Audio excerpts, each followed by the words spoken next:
সকলকে স্বাগত জানাই টিনস বাড়ি অরুণিমা চ্যানেলে। আশা করি সবাই তোমরা ভালো আছো, সুস্থ আছো। আজকে ক্লাস 8-এর চ্যাপ্টার 8 থেকে ধান নিয়ে আলোচনা করব।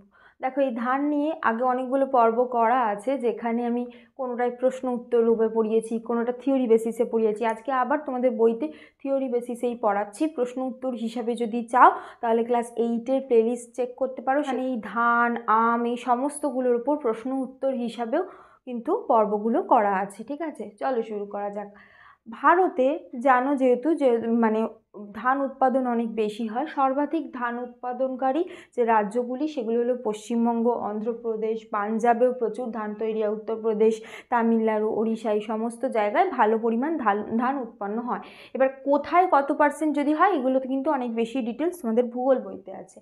তারপর আসি হলো এই যে চাল, যেটা আমরা খাই, মানে চাল থেকে যে আমরা ধরো এই যে ভাত করে খাচ্ছি, সেটার পুষ্টিগুণ কী তোমরা খেয়াল করে দেখলে বুঝতে পারবে যে চাল যখন উৎপন্ন করা হয় তখনও অনেকটা পরিমাণ জল কিন্তু লাগে। মানে যেখানে ধান উৎপাদন করা হয় সেই জমিতে জলকে বেঁধে রাখতে হয়। তারপর ধরো চাল রান্না করার সময় অনেকটা জল লাগে, তাহলে এই যে ভাত তৈরি হয় ভাতের মধ্যেও অনেকটা পরিমাণ জল থাকে। ঠিক আছে, প্রায় 12% জল থাকে। এবার বাকিটা কি থাকে, অনেকটা বেশি পরিমাণ স্টার্চ থাকে কার্বোহাইড্রেট হিসাবে। প্রায় 79% স্টার্চ থাকছে কার্বোহাইড্রেট হিসাবে, 6% প্রোটিন থাকছে। বিভিন্ন যে প্রোটিন মানে হলো বিভিন্ন যে অ্যামাইনো অ্যাসিডগুলো, সেগুলোর মধ্যে হলো তোমার 6% মানে অ্যামাইনো অ্যাসিড হিসাবে থাকছে, যেটাকে প্রোটিনের মধ্যে ফেলা হচ্ছে। অন্যান্য বিভিন্ন রকম মৌলও থাকছে, সেটা হলো 0.4%। কী কী মৌল থাকছে, জিঙ্ক থাকে, ফসফেট থাকে এগুলো।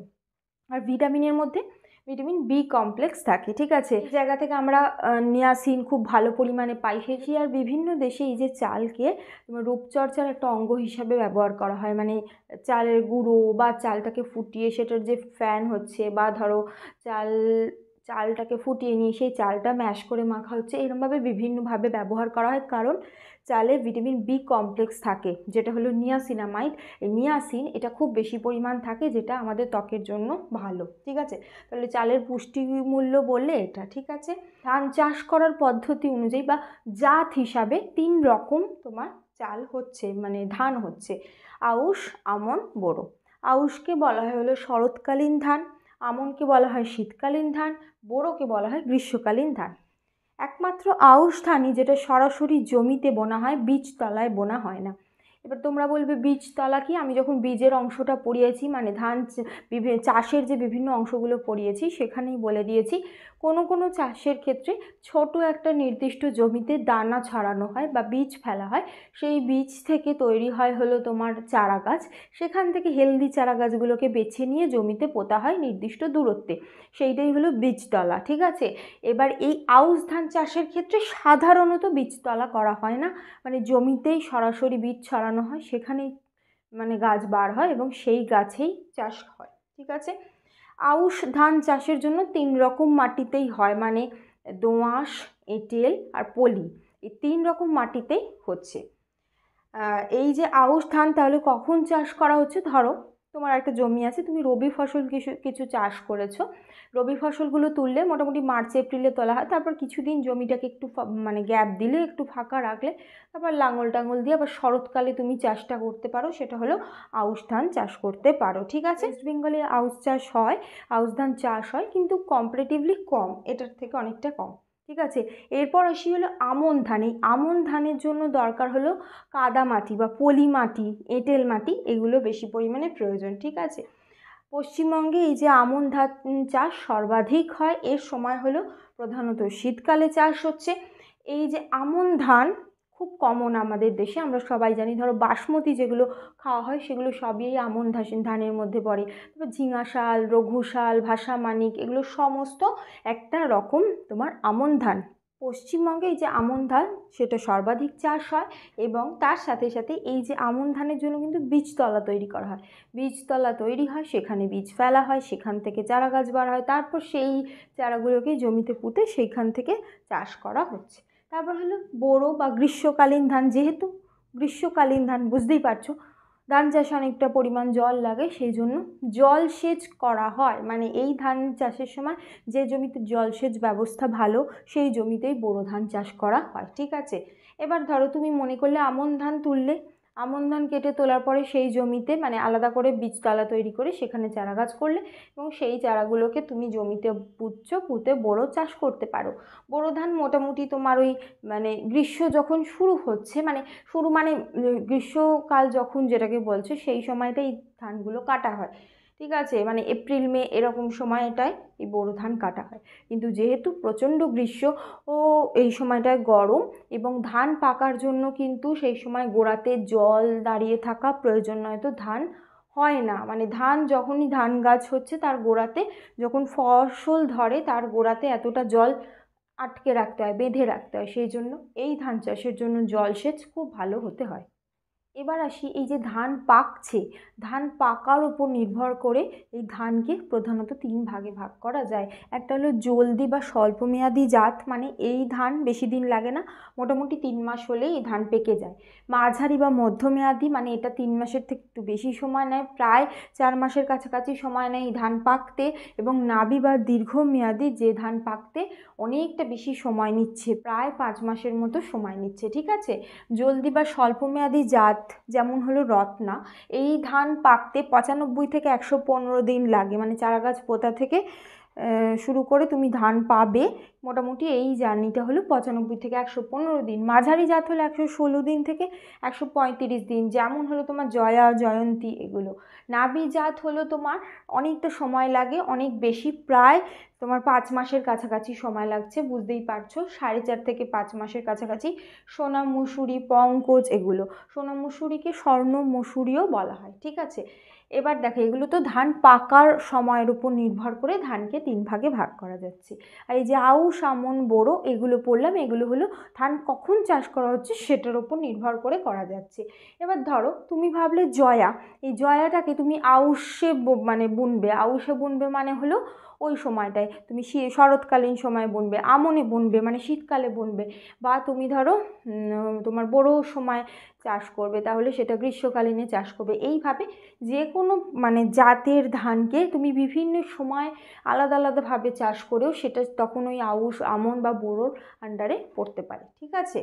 এবার আসি চাষের পদ্ধতি, কি করা হবে। প্রথমে বীজকে বাছাই করা হবে, অবভিয়াসলি ঘন নুন জল বানানো হয়, মানে নুনের কনসেন্ট্রেশন যখন অনেকটা বেশি তার মধ্যে বীজগুলোকে ফেলা হয়। বীজগুলো যখন সেই ধরো যে পাত্রে নুন জলটা নেওয়া হয়েছে সেই পাত্রের তলায় বীজগুলো জড়ো হয়, তলায় ডুবে যায়, তখন সেগুলো হলো হেলদি বীজ, ভালো বীজ। কারণ বীজের ভিতরটা ফাঁপা নয়, বীজের ভিতরে তখনও বীজটা সুস্থ আছে। আর যে বীজগুলো ফাঁপা জলের ওপরে ভাসতে থাকে সেইগুলো হলো তোমার ভালো বীজ নয়, সেই বীজগুলোকে তখন বাদ দিয়ে দেওয়া হয়। তারপর বীজকে শোধন করা হয়। দেখো বীজকে যখন জমিতে দেওয়া হবে বা বীজতলায় দেওয়া হবে সে তো অনেকটা সময় জলের সংস্পর্শে থাকে, সেজন্য এর গায়ে ফাঙ্গাস লেগে যেতে পারে বা ছত্রাক পড়ে যেতে পারে, সেই জন্য এই গায়ে কিছুটা প্রথমে ফাঙ্গিসাইড বা ছত্রাকনাশক মেশানো হয়। সেইটা দুভাবে মেশানো যেতে পারে, একটা হলো শুষ্ক পদ্ধতি আর একটা হলো সিক্ত পদ্ধতি। সেই বীজগুলোর সাথে তুমি ছত্রাকনাশক শুকনো অবস্থাতে মিশিয়ে দিয়ে জমিতে ফেললে তখন সেটা শুষ্ক পদ্ধতি। এবার সিক্ত মানে কি, তুমি জলের মধ্যে ছত্রাকনাশক নিয়েছো তার মধ্যে বীজগুলোকে একটু ডুবিয়ে রাখলে সেটা হলো তখন তোমার ছত্রাকনাশক, সেটা কাজ করছে। তাহলে বীজ এই দুভাবেই শোধন করা যাচ্ছে। তারপর হলো বীজতলা প্রস্তুতি ও চারা গাছ। বীজতলা আমন আর বোরো ধানের ক্ষেত্রেই লাগে, আউশ ধান মানে শরৎকালীন সময়টায় যে চাষ হয় সেই সময় লাগছে না, ঠিক আছে। তাহলে বীজতলা প্রস্তুতির ক্ষেত্রে কি হয়, এটাও দুটো পদ্ধতি, একটা শুষ্ক একটা সিক্ত। শুষ্ক পদ্ধতিতে মানে বীজতলা শুকনো, বুঝতে পেরেছো, সেটা কখন হয়, আউশ ধানের ক্ষেত্রে হচ্ছে, আউশ ধান চাষের ক্ষেত্রে এটা করা হয়। কোন সময় করা হয়, যে জমিতে ধরো বৃষ্টিপাত সেই সময় হচ্ছে, যখন বৃষ্টিপাত অলরেডি হচ্ছে সেই সময় আলাদা করে আর জমিটাকে কাদা কাদা করা হয় না। বৃষ্টিপাত যেহেতু হচ্ছে জমিটা নরমই আছে, সেই ছোট একটা নির্দিষ্ট এলাকা যেটাকে বীজতলা বলছি, সেই জায়গায় বীজগুলোকে ফেলে দিচ্ছি, কিছুদিন পর সেখান থেকে চারা গাছ বার হচ্ছে এবং সেগুলোকে তুলে আমরা জমিতে পুঁতে দিচ্ছি, সেটা হলো শুষ্ক বীজতলা।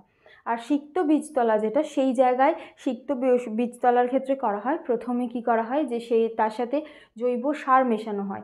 এবার জমি যখন সিক্ত মানে সিক্ত বীজতলা যখন তৈরি করতে চাইছি তখন সেই বীজতলার সাথে মানে বীজতলার মাটির সাথে আমরা জৈব সার মেশাই, কারণ জৈব সার মেশালে কি হয়, জল ধারণ ক্ষমতা অনেকটা বেড়ে যায়, মানে গোবর সার এই সমস্ত কিছু মেশানো হচ্ছে যাতে এই জমিটা জল ধারণ ক্ষমতা বেশি হয়, জলটা বেশিক্ষণ ধরে রাখতে পারে।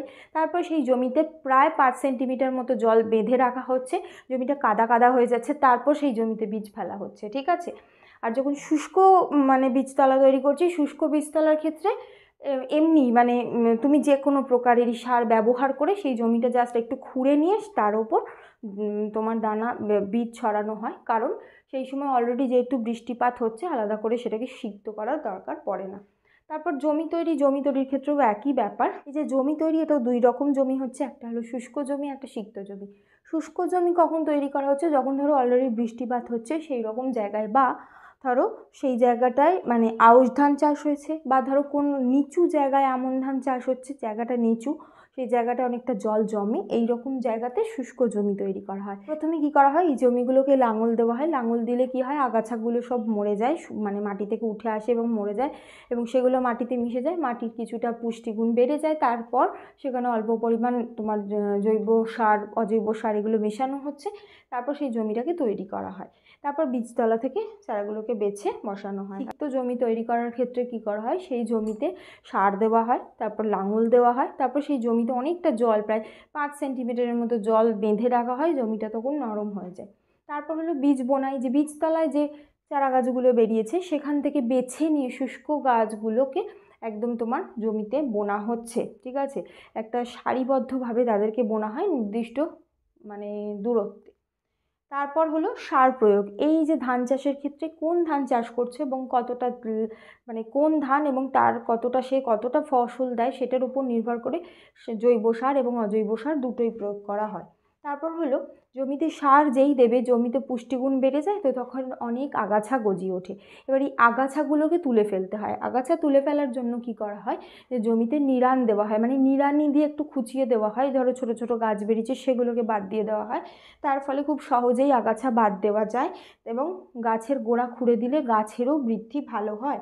এরপর কিন্তু জলসেচ, জমিতে সার দেওয়ার পরে এই জমিতে অনেকটা জলকে বেঁধে রাখা হয়, প্রায় 3 থেকে 5 সেন্টিমিটার মতো জলকে বেঁধে রাখা হচ্ছে। তার ফলে কিন্তু সেই জমিতে ধান আসে এবং সেই জমির ধান পাকানোর জন্যও কিন্তু অনেকটা পরিমাণ জল ওর গোড়াতে বেঁধে রাখা প্রয়োজন, তবেই কিন্তু ফসল পাকবে।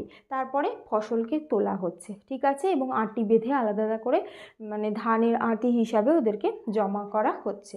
তাহলে এই হলো চাষের পদ্ধতি। প্রত্যেকটার ক্ষেত্রেই কিন্তু এগুলোর শুষ্ক এবং সিক্ত পদ্ধতি আছে। শুষ্ক পদ্ধতি তখনই নেওয়া হয় যখন বেশি বৃষ্টিপাত হচ্ছে, আলাদা করে জমিতে জল দেওয়ার প্রয়োজন নেই বা বীজতলায় জল দেওয়ার প্রয়োজন নেই। সিক্তটা তখনই লাগছে যখন ধরো শীতকালীন অবস্থায় বৃষ্টিপাত একদম হচ্ছে না, তখন দিতে হচ্ছে। এইভাবে প্রত্যেকটা চাষ হচ্ছে, ঠিক আছে। এরপর হলো বর্তমানে এই যে ধান গোল্ডেন রাইস তৈরি করা হয়েছে, এই জিনিসটা থেকে ছোট প্রশ্ন আসে, গোল্ডেন রাইস কি। এই যে ধান গাছের মধ্যে এমন কিছু জিনগত পরিবর্তন আনা হয়েছে এবং তার ভিতরে যাতে এমনভাবে পরিবর্তন আনা হয়েছে যাতে এই ধানটা থেকে আমরা ভিটামিন এও পাই। একটু আগে যখন আমি ধানের পুষ্টিমূল্য পড়ালাম সেখানে কিন্তু কি বলেছিলাম, কোন ভিটামিন পাই, ভিটামিন বি কমপ্লেক্স পাই, কিন্তু ভিটামিন এও পাই। এইরকমও ধান উৎপন্ন করা হচ্ছে যাতে আমাদের শরীরে ভিটামিন এর চাহিদাও পূর্ণ হয়। যেহেতু ভিটামিন এ কী বর্ণের হয়, সাধারণত গাজর, পেঁপে, আম এই সমস্ত থেকে আমরা ভিটামিন এ পাই, তাহলে সেই জন্য এগুলোর রং কি, কমলা, হলদে এগুলো থেকে পাই। সেজন্য এই যে যে মানে রাইসের মধ্যে তোমার এই ভিটামিন এ তৈরি করে এমন জিন প্রবেশ করানো হয়েছে, এই জাতীয় ধানগুলোকে বলা হয় গোল্ডেন রাইস। এই গোল্ডেন রাইস মানে বিজ্ঞানীরা তৈরি করেছেন জিনগত পরিবর্তনের মাধ্যমে। এগুলো কিন্তু এটা একটা জিওমো প্রোডাক্ট, মানে হলো জেনেটিক্যালি মডিফাইড একটা প্রোডাক্ট, এদের জিনটাকে পরিবর্তন করে করা হয়েছে, ঠিক আছে। আজ এই পর্যন্তই, আশা করি তোমরা বুঝতে পেরেছো। কোনো প্রশ্ন থাকলে কমেন্ট করো, আর তোমরা এই ভিডিওটাকে লাইক করো, বেশি বেশি করে শেয়ার করে দিয়ে সাবস্ক্রাইব